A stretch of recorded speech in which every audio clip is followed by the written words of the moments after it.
Según la organización Earth Day, alrededor de 1.000 millones de personas en el mundo hoy en día buscan proteger al planeta. Dadas las circunstancias en las que se celebran los 50 años del Día de la Tierra en medio del confinamiento a causa de la crisis de salud que enfrenta el mundo, nos preguntamos, ¿está esta cuarentena beneficiando a la naturaleza? Vía Zoom, el vicepresidente para América Latina del Fondo Mundial para la Naturaleza, WWF, hizo un balance. Esta pandemia no ha beneficiado a la naturaleza,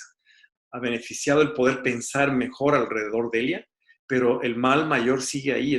los efectos del cambio climático siguen ahí y son mayores y más poderosos que esta pandemia. Aunque algunas especies que se creían desaparecidas han vuelto a ser vistas, los pájaros cantan con mayor fuerza, o al menos son más perceptibles a nuestros oídos a consecuencia de la pausa en la excesiva actividad humana, Roberto Troya destaca que lo que parece un pequeño oasis no es suficiente para la recuperación de la flora y la fauna. Vemos en la Amazonía, por ejemplo, que los índices de deforestación han crecido, falta de controles y falta de presencia de las autoridades.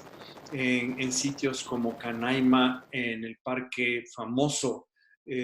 venezolano por su tamaño, por su diversidad biológica, y en los alrededores del mismo, la explotación minera ilegal sigue creciendo desaforadamente. Especies en peligro de extinción, cambio climático, una falta de balance en la convivencia entre el humano y otros seres vivos son la causa de que hoy en día se generen fenómenos extraños como el que el experto denuncia que sucede en el este de África en este momento, en donde una nube de saltamontes está comiendo el alimento diario equivalente a lo que comerían alrededor de 8 millones de personas. Laura Sepúlveda, Voz de América, Nueva York.